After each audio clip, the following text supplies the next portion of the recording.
Itlog mga kaitlog, it's me Pritsilog and welcome to another vlogan. Ito nga ang part 2 ng Philippine Festival ng Philippine Embassy dito sa Yoyogi Park. At ito na nga ang favorite kong part, ang kainan. Nung day 1 pa lang, Saturday, nakikita ko na nga yung mga post na merong ihaw-ihaw, may balot.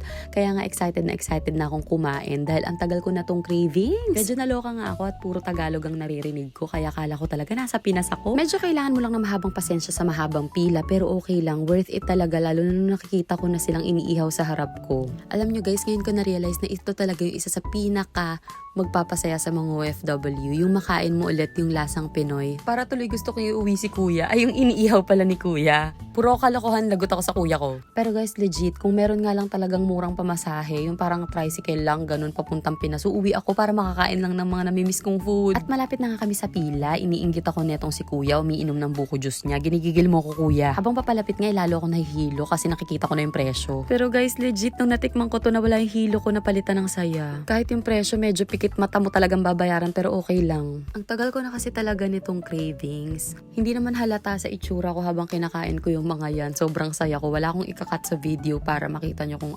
gaano ko kasaya at iinumin ko yung sukang favorite ko. Kasi namimiss ko na talaga yung ihawan dun sa kanto namin. Yung iniinom ko talaga yung suka kasi sobrang the best. Ito, feeling ko babalikan ko yung resto. May resto daw yung Anas dito sa Saitama. Pupuntahan ko kasi sobrang the best talaga yung ihaw nila. Masarap din yung hotdog, totoong hotdog ng Pinas. Kasi may mga nabibili kaming hotdog dito, yung parang sausage lang ng Japan, tas kinukulayan ng pula. At syempre itong isaw baboy, super favorite ko to. Meron akong favorite nito sa Pinas, sa may Tandang Sora Avenue. The best, sobrang lambot. Ito rin, sobrang lambot, hindi siya mapait.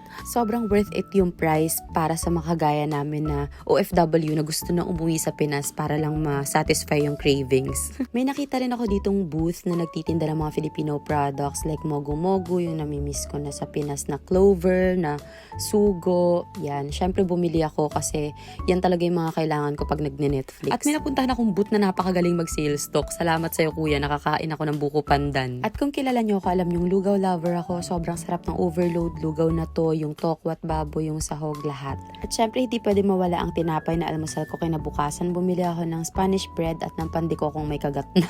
Ba't kasi kinagatan? At nakapag-take out pa nga ako ng inihaw na liempo at habang ine-edit ko to, dun ko lang na-realize magkano nagastos ko.